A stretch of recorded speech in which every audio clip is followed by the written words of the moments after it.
Breaking Bad is a TV show that is very close to me. For Christmas in 2013, I had finished the show. I was given a present from my brother in the form of a t-shirt. He knew I loved the show and this was the only design he could find. A Los Polos Hermanos shirt. I was happy with it and I was fanboying with excitement. I wore it immediately. And then I would become quite bored. Being on an island in Scotland for the winter holidays doesn't give you much to do really. So I started to stare at my shirt. This was a prominent symbol and logo in the show, so recognizable people could understand you're a fan of the show just by the shirt alone.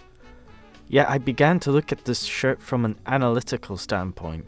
I tried to uncover the mysteries behind this shirt, even if there wasn't any. So I had to ask myself the question, why did these two chicken brothers remain unaltered since Gus started his business with his partner? I then came to realize the chickens were of different nationalities. One was wearing Chilean flag colors while the other wore Mexican flag colors and the scarves. The white present in both flags is represented by the dual chicken mascot's white feathers. Gustavo's partner, who would be executed by Hector and Don Elacio, grew up in Chilean university and even in Chile, but could have very well been Mexican. And then I came to a stark realization about Gustavo. He never forgot.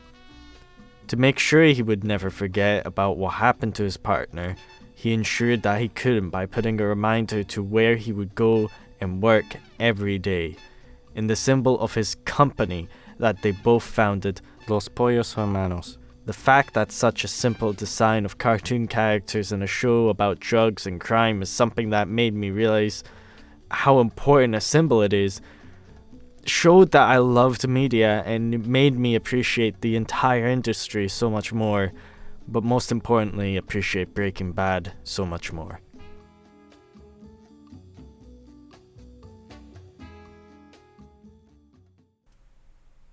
I still have the shirt, and I have taken care of it despite it weathering away over the years.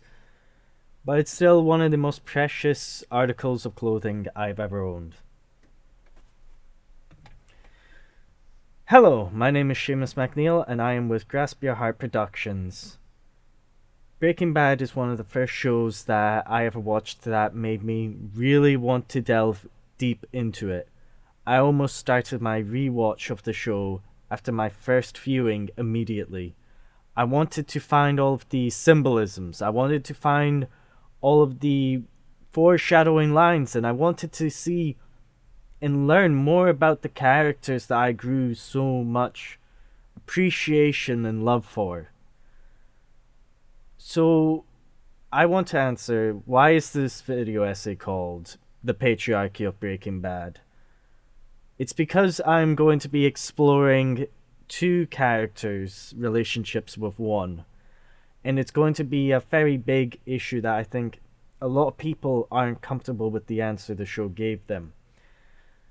I think some people can accept it, but I think that there's a far deeper meaning to it that I think has not been explored enough. The big question is, why did Walter White kill Mike Ehrmantraut? This is one of the biggest questions of the entire series. There was no logical reason for it. Mike was going to be out of the picture, and Walt had nothing to really lose by letting him go. Some people suggest it was because of Walter's pride and irritation at Mike being disrespectful to him, and at this point this could very well have been the answer. Walter White has went full Heisenberg at this point of the show. He is a merciless drug lord who will take out anyone who gets in his way. Except the thing is that Mike was getting out of Walter's way. The reason that Walter gives in the show is because of this list. The names of your 9 men. It's immediately rendered invalid as he reminds himself he could have got the list from Lydia. I just realized that Lydia has the names. I can get them from her. Mike wouldn't sell Walter out because that would threaten Mike's family, and it would be all for nothing, all of the things that Mike had done. Mike is no innocent man, but he also has no interest in being one. He saw a chance to just leave while he still had cash in hand before things got too dangerous. I do personally believe that there is a subtext to explain why Walter White did this, why he killed Mike. The answer relies on another character, Jesse Pinkman. For a character that was supposed to die in the first season, Jesse Pinkman is such a fascinating character. He is now receiving his own film sequel in Breaking Bad, El Camino. Jesse Pinkman is vital to both the characters of Walter White and Mike Ehrmantraut. To answer why though, it requires exploring the parental status of each character. Walter White is a very complicated, conflicted being. That is what makes him such a spectacular main protagonist. He is one of the most unusual, yet entertaining characters in fiction that has been recently created. People will go on about how there's one man who did so many things in the name of his family, but then they will find out, well, the real reason why he did all of it. I did it for me. So if his creation of methamphetamine was for himself and it wasn't really for his family, why would he lie for so long? Well, it doesn't sound as noble or self-sacrificing if you do something for yourself. Doing it for your family would in fact be something to be proud of. Walter White being one of the strongest representations of the sin of pride has been discussed and generally agreed upon. His refusal to rely on others to even slightly lean on is a prominent element in this show. Except he does rely on someone. Jesse. But before we delve into the relationship between Walter White and Jesse Pinkman, I have to address Walt's family. This includes Skyler, Walter Jr., and Holly White. The mental chess game Skyler and Walter play against each other is seen as quite annoying, as far as I'm aware, most people hate Skyler, particularly in the first few seasons. She is one of the main obstacles for a fair amount of the show to Walter, and causes him to be unable to cook just because he has to keep his guard up against his inquisitive wife. I think we should empathize with her, because the reasons for doing so is because her husband hid cancer from her for weeks. This is the first major alarm bell she gets, and they don't stop going off.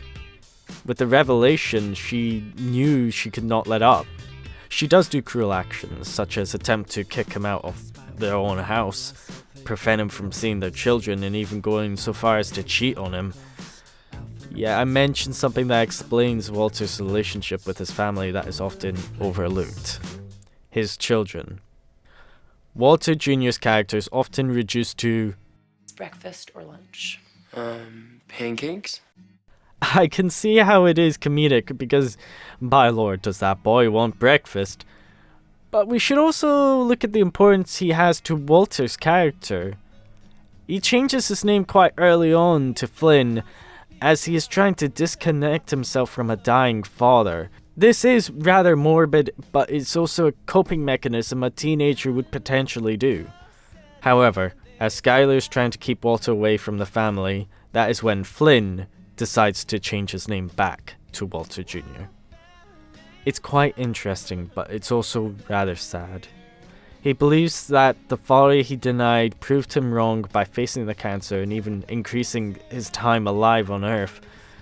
And Walter Jr. no longer feared him just vanishing from his life, and now, in his eyes, his mother's trying to keep him away from spending time with a man on borrowed time.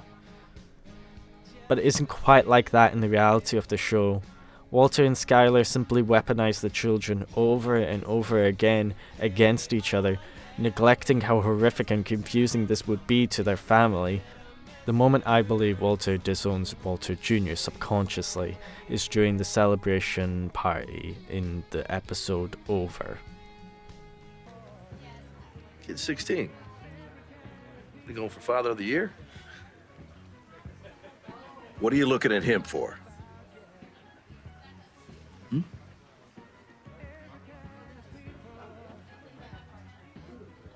We're celebrating.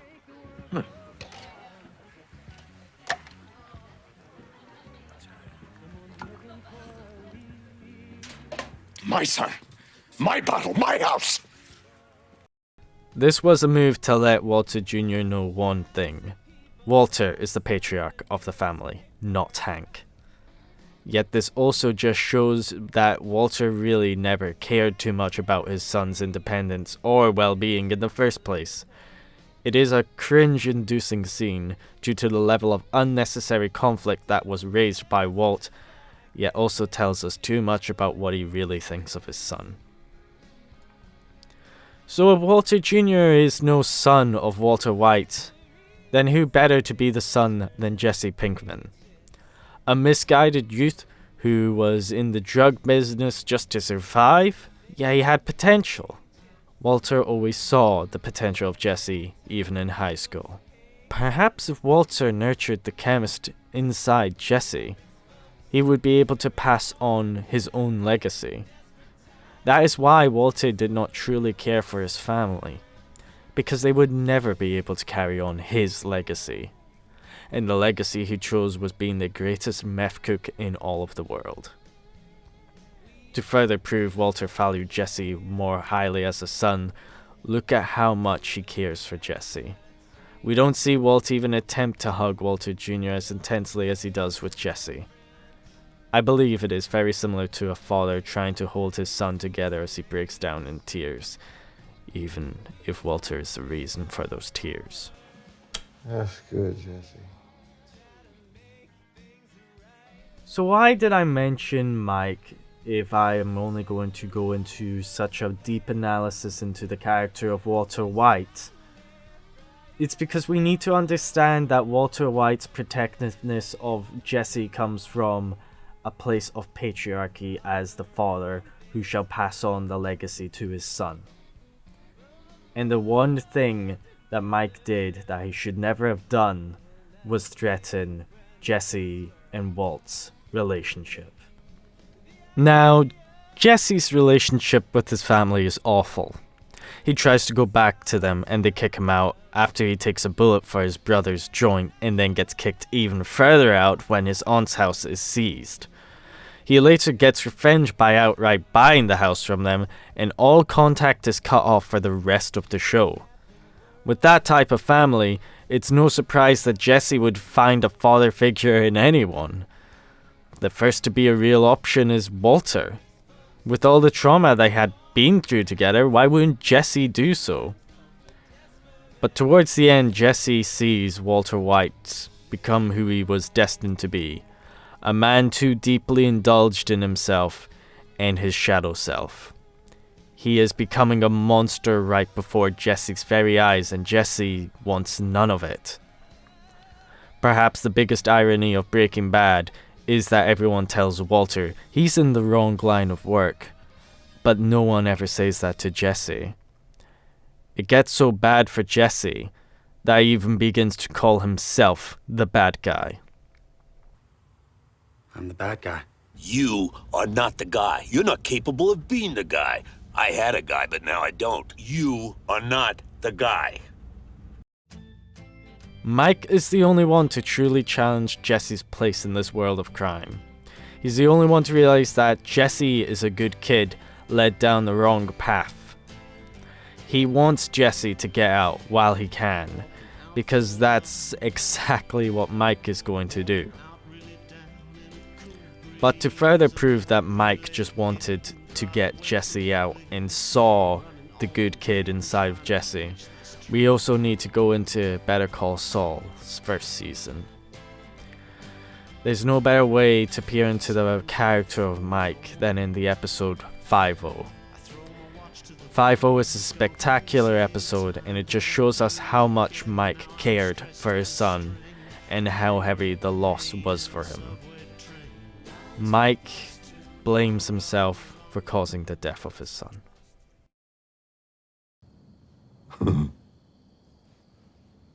My boy was stubborn. My boy was strong. And he was gonna get himself killed.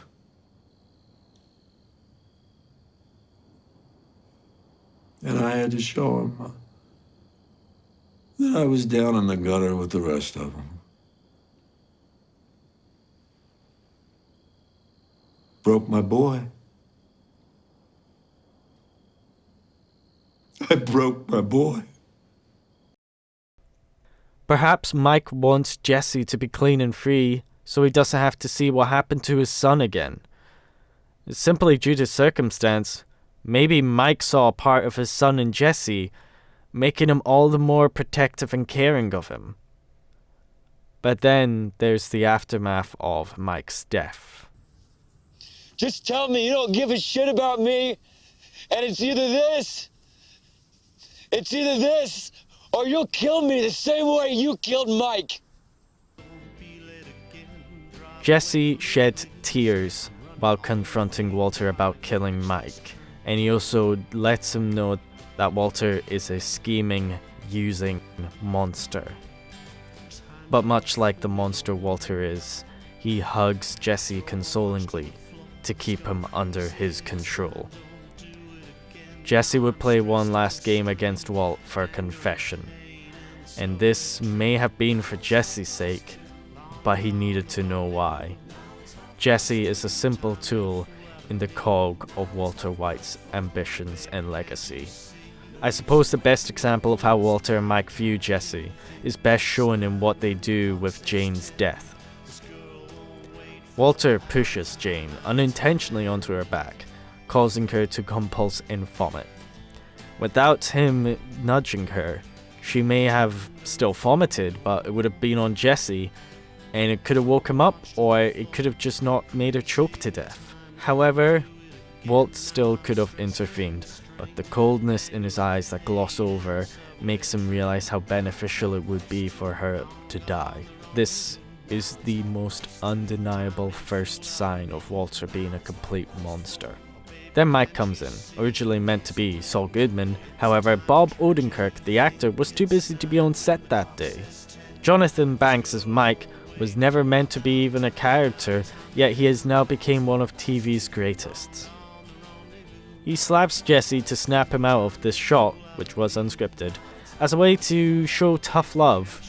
Mike was there for Jesse at one of his lowest points, and while he had no real care for him, he still talked to Jesse like he was a human being in a terrible situation. A situation that he had maybe seen people he loved in before. Ain't tough.